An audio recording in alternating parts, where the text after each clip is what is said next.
Hi everybody, my name is Daniel. And I'll be here with you today to show you some basics and also some more or less secret growth hack of Facebook and Instagram advertising, now specialized for the B2B use case. So who of you, hands up, has a product or service? And who of you works in a company which has a product or service? And who of you thinks that this product is really good and it really helps the customer and it deserves more customers? Yeah. So this is the mindset I want you to adopt when you talk about marketing and about sales. It's not something shady. You're not pushing used cars out of your lot, but actually if you work in a tech and a startup environment, like probably most of you here, you are very smart people and you work day and night on the product to solve what? What do you solve with your problem? With your product? What problem? Whose problem? Whose problem are you solving? Yes, not your own, the customer's problem. And this is the mindset that this gift here is a symbol for, that actually for a customer, it is a benefit to know about who you are and what your product or service can do for them. And this is why you should be super open to marketing and sales, because if you're doing it right, then you're actually serving the customer, and not showing your product to the customer would actually be kind of a violation of your duty for you and your family to make money, and also for the customer and their family to kind of solve their problems. And if it's a B2B product, actually, what three things, how do you sell on and market in B2B? Recently, because we do a lot of B2B, we came up with three main topics. So how can I sell B2B? First, I come to you and say, hey, my name is Daniel. I can make you money. For example, with advertising services or with stuff like that. Yeah, this is the first thing. B2B customers, what do they want? They want to make money. More revenue, more customers. What's the second one? This is very, very, for B2B, it's save money. Okay? I come to you and say, hey, let me save you costs. With my new accounting thing, with my software, I save you time, automation. And what's the third one? Make money, save money, and the third one? Save time. It's like time and money, it's more or less the same. But the third one, we came up recently, and we really discovered this one. I come to you and say, hey, I am here to inform you that actually your legal obligation is to buy. Think about the GDPR, for example. There's a new regulation and businesses need to adapt. And every year, there is a ton of new regulations for different businesses where they actually need to buy stuff. For example, we have one client, they're manufacturing elevators. And by 2020, there is a new law in Germany which requires you to update this alarm button. And this is so easy because everybody who has an elevator, they need to do it. It's the law. They need to buy. And they just want to find somebody who they can outsource this problem to.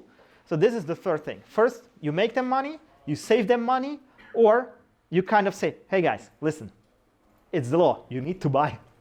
And it can be very, very strong, and you can make a lot of money with this. Actually, we even been thinking with my partner to do this kind of company. So you need to scan all the laws for next year. And for example, just stay with me. If because of the virus and everything, it becomes mandatory in public buildings to have sanitizers, hand sanitizers. So you source the companies which can provide those sanitizers. And then you call every business and say, hey, you know, it's the law. You need to have one in case this regulation will pass or any other regulation. So you have these two things. And always think about it. You're not selling junk cars who nobody needs to the customer, but you are selling the product which you built to solve their problem. So this is the mindset. And about me, so what I do is I do B2B growth, and I have a background in startups and in marketing agency. And we work with a couple of startups and also Mittelstand and corporate companies here in Germany. And today, the agenda is very simple. So I'll give you an introduction how to do advertising on the B2B. Yeah. How to reach a B2B audience, very roughly. So if you want to sell to business customers, The first thing is, normally, business customers, in most of the cases, you know who they are. And if you know who they are, you don't need to do marketing. You don't need to generate leads because it's a waste of time, a waste of money, unless you have a certain scale in your enterprise and you want to automate. But if you're at the beginning or you're just launching a new product, if you know who the customers are, you just do stuff which does not need ads. For example, if I want to sell to lawyers, I can do ads for lawyers, but I can also take a lawyer's directory with all the lawyers of Berlin. I don't need them to go on my website and sign up and whatever. You get this difference? But if I sell, for example, a product, and this is actually a real product, I've seen this on the internet, a dating coach for entrepreneurs who says, hey, you're a busy guy, you don't have time to go out to date, I'll show it to you as an entrepreneur how to get your ideal blah, blah, blah, blah. These entrepreneurs, like the single entrepreneurs without time, there is no kind of directory of these people. So there you need ads, which you show to entrepreneurs, and if they like it, if they kind of resonate with your message, they will click your ad and they will go on your website and sign up. So this is the main difference. If the target audience is not clear, then you should run ads from the beginning, because if you cannot find them out by themselves. But there are ways to kind of reach out. So you can reach out into your network, ask for referrals. You can do organic social. You can go to any types of communities, meetups, groups, and post your offer. Okay? So this is the first thing, which I would kind of recommend if you start a new project. Just see who in your network might already need your product, your service. Then cold outbound. So if you have a list of businesses, you can send them an email. You can send them a direct message on LinkedIn, on Xing. You have these people. Okay? You can do email marketing. You can do door-to-door. If you're selling, for example, to restaurants, door-to-door. Yeah? This is the second thing, how to get business customers. Then you have Google Ads. Google Ads. Search ads. If there are people who are searching for your service with very precise keywords, just buy these people who are searching right now. Don't show, let's say, if you are doing a accounting software for restaurants, you can advertise to all the restaurants in your city and see who clicks. But also you can just buy the keyword restaurant accounting and just buy the in-market audience. Or, very interesting thing, if you have competitors in the market who are already known, you just buy their brand. So, for example, you know, if you're Mercedes, you can buy BMW and just, get their traffic on Google. Then you have LinkedIn ads. Because on LinkedIn, if you want to sell, for example, senior partners of management consulting firms, of the top 10 management consulting firms, you just input the management consulting firms into LinkedIn. By the company senior partner, you have the audience. Very simple. LinkedIn is expensive, but the targeting is really good. Super easy. And then, finally, you have Facebook and Instagram. So for a B2B audience, Facebook and Instagram may be one of the hardest, because people are there with their private profile. They don't show so much business information as on LinkedIn, for example. It may not be necessary because there are easier ways, but either if you're scaling up and you spend already on all the channels, you want another channel, or you have some way to really pinpoint your B2B audience, which I will show you. This can make sense and can have really good return on investment, but targeting is king to get results. And especially with Facebook, it's all or nothing. Either you get it right, you get results, or you get it just a slightly bit wrong, and probably you will not be ROI positive. So I will show you how to actually be ROI positive. All right? And with this, I would like to show you our growth process, which we run for clients, and how we do this usually. We start with the offer. What's an offer? Target, problem, solution. Okay? For example, I'm doing an appointment software for dentists. So my target are dentists who have their own practice. Dentist business owners. Their problem is it's super inefficient. People try to call them and then the phone is busy and it wastes a lot of time. So the solution is a software. You just go on the website, click the dentist appointment and book the appointment. Target, problem, solution. And this is an offer, okay? So you're a dentist. You want to have more customers and save time. You don't want to deal with all the calls, and you don't want any patients to kind of miss you because he doesn't get through on the phone, use this software. Appointment setting for dentists. I just made it up. But actually, there is a software like that. Okay, so this is the offer. And from the offers, we do what we call micro products. Okay? So what can be a micro product? A micro product can be either a feature of your product. Let's say, let's do the software for dentists. And then we say, hey, want to onboard new patients faster? Use the software, and then you demo how it is for new patients that they can put in all the data. So it's easier to grasp it. Let me say how I explain the micro product is, let me say I have a bakery, and I do cakes. So I can sell all the cake at once, but it's big. Or I can cut it into pieces, sell it for like a couple of euros with a coffee, really nice micro product. You can go in, have your cake, and make a café, go out. Okay? But I can also target to different niches. What kind of cakes do you know? Wedding cake, birthday cake, special printed cake for an occasion, corporate logo cake, whatever. So I can frame my cake to be more narrow for a certain industry, and this is what you can do with your offer. First, you're unique. You're not comparable on price, on everything. It's a sales thing. Second, it's easier to understand. And third, you can get more niche. So this is a micro product, but also can be a micro product, something which is not your product, but related to it. For example, let's go back to my dentist appointment setting software. I can have a checklist. You know, check if your dentist office is digital ready in this 10 bullet points. And I can distribute them the checklist for free to get a lead. So we have our main offer, and then we have tons of micro products. And this is target problem solution. So you can vary the target, you can vary the problem or how you approach them, and the solution, how you want to solve their problem. And you have a ton of micro products, and you can really test them, A/B test against each other. And this is what we actually should test.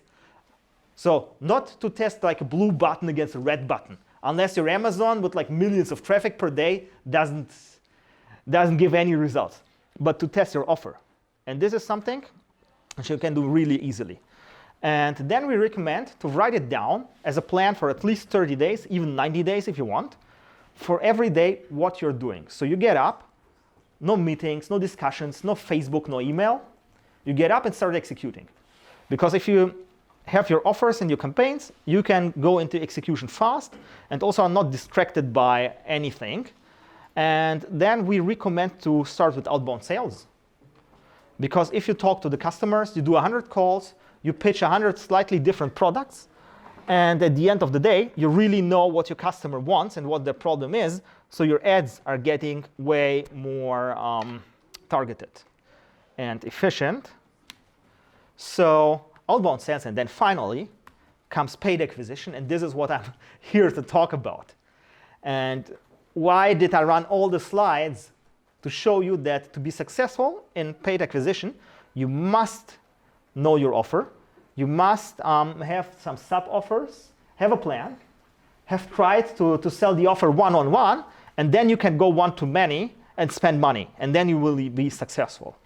And then there is my question, so after you start selling and the customers are happy and everything, what is the last thing? What is the goal of the whole funnel? Yes! Who said case study? Nice. Have you been already at the talks? Okay, so what's a case study? Very briefly. If Zalando is my customer, I put their logo on my webpage. That's a reference. Then a guy from Zalando, senior manager for marketing, says Daniel's a great guy, thumbs up. That's a testimonial.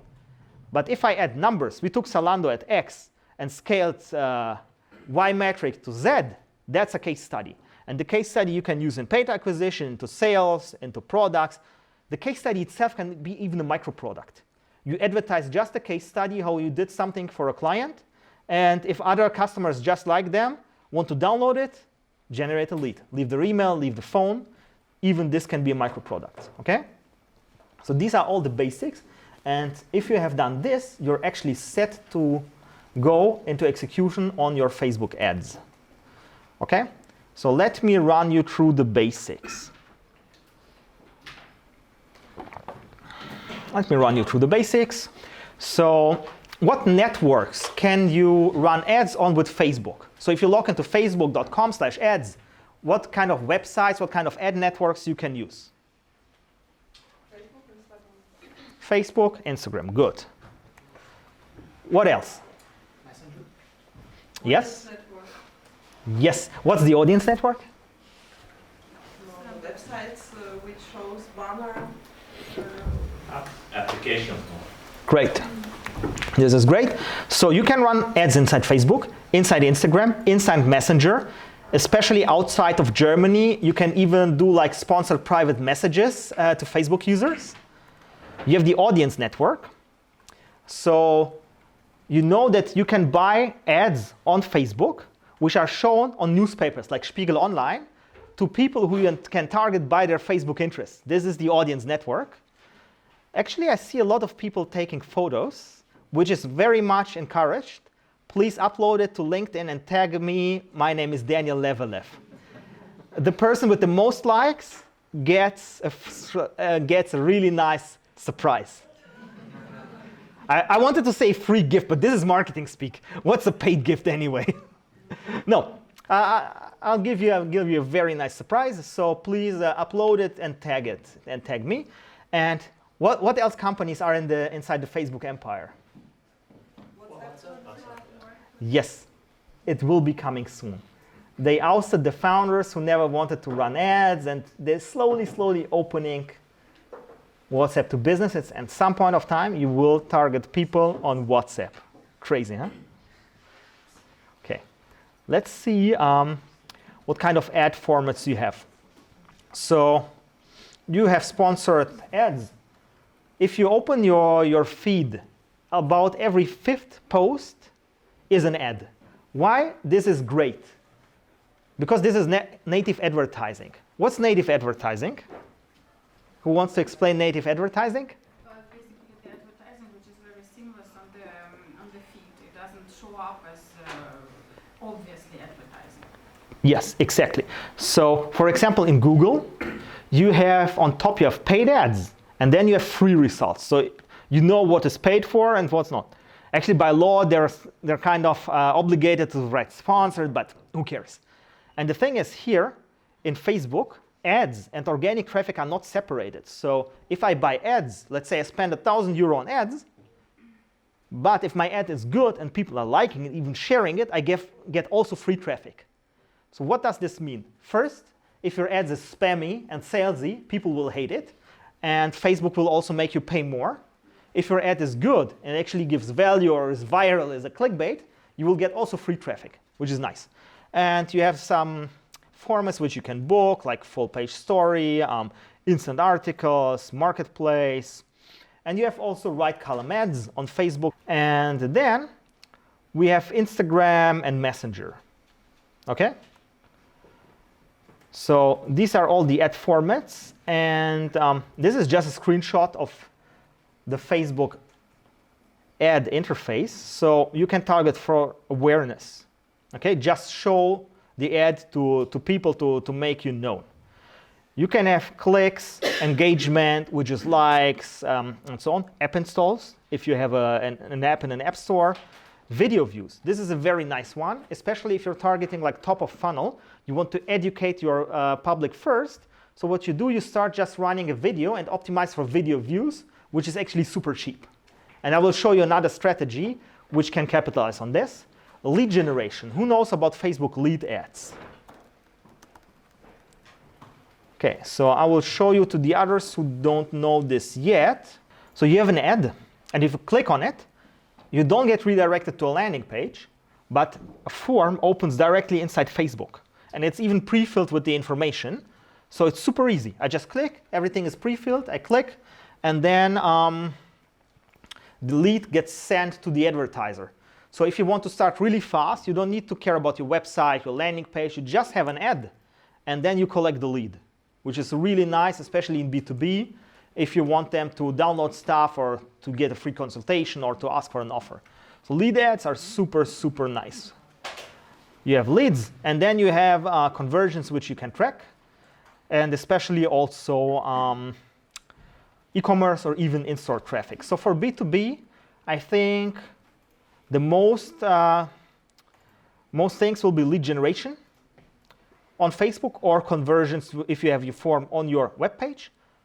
This will be the most important, but also video views, Messenger can be of interest. Okay? So what's the Facebook audience? How you can target people on Facebook?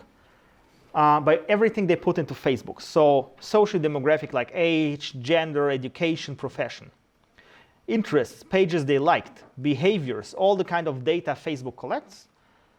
But also, you have the history of the customer. You can upload a customer file. Who of you already uploaded a custom audience to Facebook? So what you can do is you can take a list of your customers and say advertise to these customers because you want to re-engage them. Or you can tell them, find me people who are similar, lookalike audiences. Or you can do remarketing, so people who visited my website or a special portion of my website or did some action, I want to re-engage them again. So this is really, really nice. And this is the structure of the Facebook account. So this is my own explanation. I'll do it upside down. And I'm not starting with Facebook account and go down to the ad, but I'll do it actually as I suggest you to do it and as we do it at Levelev Consulting. First, we write everything down. Our offers, target, problem, solution. We select the images, the videos, we write the copy. And we put everything into a big Excel file. And once this is perfect, and maybe also the client whitelisted it, we go into the Facebook interface and upload it. So first, you have an offer. And you need either a landing page where the people go when they click, or a lead form, or if you do Messenger ads, you need an account so they start chatting with you, or your bot. This is also super powerful. Then you define your audience. So who do you want to target? Just generally, you think about the people you want to target, and then you go into the Facebook interface and see how you can find out those people. Okay? Then your ads, they have your copy and your creatives. And ads are inside an ad set, which is just like a box they're in, and you can have settings like budget, schedule, placement. So how much money do you want to spend? Do you want to spend 24/7 or only on certain times of the day? Where do you want them to appear? We've seen all the different formats. And delivery, if you want to deliver them all at once or you want to spread them over the day. All right? And then you have your campaigns, and which kind of are a box with the ad sets to organize them. And everything is inside an account where you have your billing, and you can give access to an agency, to a coworker.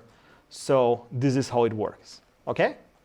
So these are the Facebook basics. And now I want to return to the question, if I'm addressing specifically a B2B target audience, and I want to do Facebook ads, because either my target audience does not Google me, they don't know that they have a problem, I need to educate them, or they're not on LinkedIn. This can also be like conservative niches, especially craftsmen or local businesses. They're not so much on LinkedIn, but everybody is on Facebook. Who of you has this thing here? Who of you has a phone? Who of you has Facebook? Even if you don't post, don't use it. But a couple of times a day, you just check it. Because you know they hook you. There is a book, Hooked, by Nir Eyal. And this is really nice. And they say, how does the Facebook hook works? So if I tag you in my post, you get a notification. So you see the notification, open Facebook, read my post. Then you scroll a bit and do some actions, comment, like, whatever. And other people get tagged, and they come back. And the thing here, the feed, this is super nice. So I will show you how this works. The feed shows you a lot of rubbish. Facebook could show you better stuff, but they don't do it. They know what you want, but they don't show it to you. Why? Yes, it's gamification. If they would show you the best stuff you're super interested in, you look at 3 to 5 posts, you're satisfied, you go away. But this thing is almost the same movement as a slot machine in Las Vegas. And your happiness hormones are way more triggered if you need to search for good content inside all the trash. And then you're super happy. And then you comment and like and you do the viral loop. And to make this perfect, they tie this thing to an emotion. When do you do this? When do you take out your phone and open Facebook? When you're bored. Yes. And how often are you bored on a regular day? on a commute. And all the apps do this, you know? If you're bored, Facebook. If you're lonely, Tinder. And it's the same. You get the swipes and then people get a notification. So actually a good thing is to turn the notifications off and enable them only for important stuff. For example, like email and WhatsApp. If you want, so there's the book called Hooked, also a YouTube video where the guy explains it. And then he has another book where he explains how to regain kind of control of your life and be unhooked from all the digital toxins. I have it. I borrowed it in the library. I'm like 2 months late on the fee, and I read only just about the 3 first pages. But I don't give up. It's still on my desk. Someday I will read it. So yeah, look for those books. And let's see, so what kind of strategies we can have. This is an ad, shows actually me. And this is a remarketing ad for B2B. So how can I know who's a B2B customer on Facebook? I just run it only to website visitors. For a software, which I did, and if they went on my website, they did not sign up for the software, I tell them, hey, want to set up your ads in 3 minutes because it's an ad setup software? Schedule a free call. I'll show you how. And I don't need to know anything about the people. I don't need to target about the profession, about whatever. I just show it only to people who were on my website because they were interested. And because the website mainly has PPC traffic, so I book for keywords like marketing software, marketing automation. I know that these people are interested. I don't need to know who they are. I just show it to them. So this is remarketing. And you should use it. Actually, even if you don't use any other Facebook strategies, you can do remarketing for Facebook, for Instagram. You can even start with as low as 10 euros a day and just show it to anybody who's a past visitor to kind of remind them that you're still here and that you're kind of relevant and maybe get some leads. Then the second one is the custom audience. So you can have either your customer list, okay? Or as a hack, you can have a list of all the customers. For example, this is a legal thing. So I go to a legal website and download all the lawyers from Berlin with their email, name, first name, last name. I give it to Facebook, and about 30% of them Facebook recognizes in their Facebook profile and shows their ad. And I ask them, are you a lawyer? And the guy's like, yeah. How? You should ask a lawyer. You are a lawyer. But the thing is, this is a good question. You can argue that you don't target them by their personal data because you don't know if I give them 10,000 leads and I give 3,000, Facebook gives me 3,000 people back, I'm not targeting them on an individual level. On the other hand, the data may be public, may be semi-public, so you really need to kind of decide for yourself. And you should consult a lawyer, and you should know if this is legal or not. Also, this is an old ad from before the GDPR. But also, it is sure legal outside the GDPR, which is most of the world. So if your company is outside Europe and also your customers, this is a very valid thing. But everything I show you is just to inform you how it works. And people do it. And you need to decide if you want to do it and if you think it's cool for you or not to do it. So this was a very good question. My task is to show you the tools, and you need to decide if you want to use them. So you can actually go and download a whole medical directory, like 10,000 dentists in Berlin, into a customer file and give it to Facebook. But what if the dentist is registered with his mobile number and his Gmail address, and you have only his office number? Can Facebook recognize this person? No. Yes? Do you have a phone? This is how this works. Facebook actually enriches the data. For example, we're friends, and I have you in my phone book, and I have your complete profile. I have like your private phone, I have your office phone, your private email, office email. I have a complete profile, and Facebook actually downloads it automatically if you install WhatsApp. And even if I am like all about data protection, I say no, you're in, let's say, 200 phone books, and somebody says yes, and Facebook enriches it. So Facebook can target you by an email or phone number, which you even did not officially give to Facebook. And actually the EU, they tried to sue them for this and that, and you should Google how this ended. But can I ask something? Yes? Like when you upload a customer list, most of the time, as you said, if you upload like 10,000 people, Facebook will get maybe only like 30% of them or 40% Yes. of them. Why is that? If they can also target you with the email address that you don't actually use to log into Facebook or the phone number? So this is actually a good question. Maybe they want to be sure.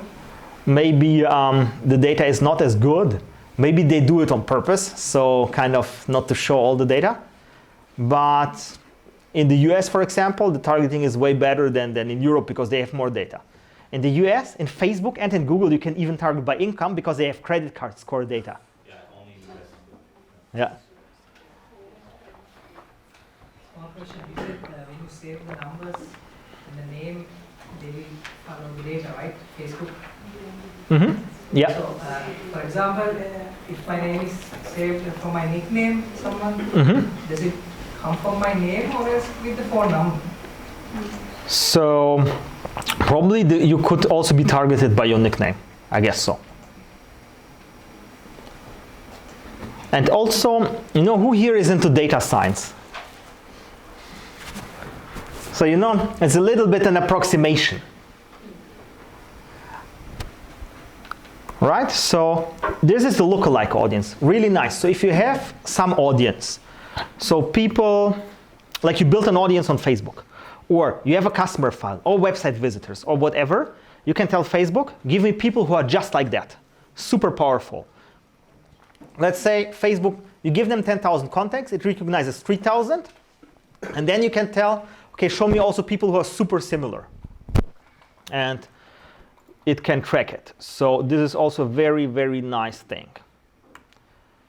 Then I have this one, geofencing. So this is actually a cool thing. So let me explain first. You can target within a mile of a pin, okay? Which is too broad. If you want, for example, to target a convention or a campus, company building, something like this. But you can also exclude all areas, and you can kind of cut it down to almost like building level. So if there is a trade fair, you can target the people on the trade fair. Or if you want to target like a big company which has their own campus, you can target, let's say, the Google campus, just by geography, okay? Okay, and this is something very, very powerful because all of these audiences, they may or may not be exact. If you have an audience in Facebook, small business owners, these are not exactly small business owners. These are people which Facebook thinks are small business owners. They just put in a bag like here and put a label on them. So how do you wash out the real small business owners? Or if you have small business owners and you want to do something like a very specific, like pet care for small business owners. You have a small business, we'll walk your dog so you can stay in your shop longer. Okay? How do you get like the small business owners? You can say, okay, small business owners interested into dog stuff. But what you do is first, you run an ad, okay, to everybody. And then you have a call to action. Let's say watch a video, which works really good. Then they click, and they go into a squeeze page. Instead of showing them the video, you put them into a page which says basically the same as the ad. It says, if you really want to see it, click here. Why do you do this? Because I'm interested. Yes. And I, as an advertiser, don't show you the video right away because if my ad is very clickbaity, I want you to do an extra effort to see my video because here, first I can remarket for everybody who's seen my ad and click that they want to watch the video. But then I can remarket to people who were here and actually actively decided, yes, I really want to watch the video. Okay? So this is a better audience. So first you have like 100 to 1,000 people here and you tell Facebook, bring me. Here you have just your targeting, cold audience. Let's say business owners interested in dogs in Berlin. Here you have the part of them who actually are business owners interested in dogs and click your ad. Here business owners interested in dogs in Berlin who click your ad and actually kind of after the video sign up. Then who completed the form and then people who actually successfully.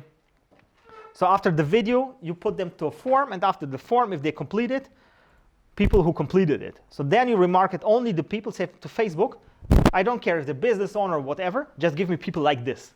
And the algorithm will do the job. And You cannot do this right away because at first you don't have too many people here. But as long as you have, let's say, 100 to 1,000 people here, you can start remarketing on this one and do lookalike. So this is how it works. Okay, so maybe I try to picture it in a more graphic way.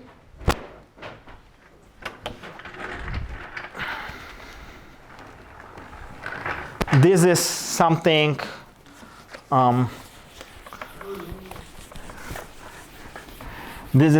which is used all over the internet, and this is how you kind of can clean and wash your audience. So first you have an ad, okay? And the ad goes to a squeeze page with a button, okay?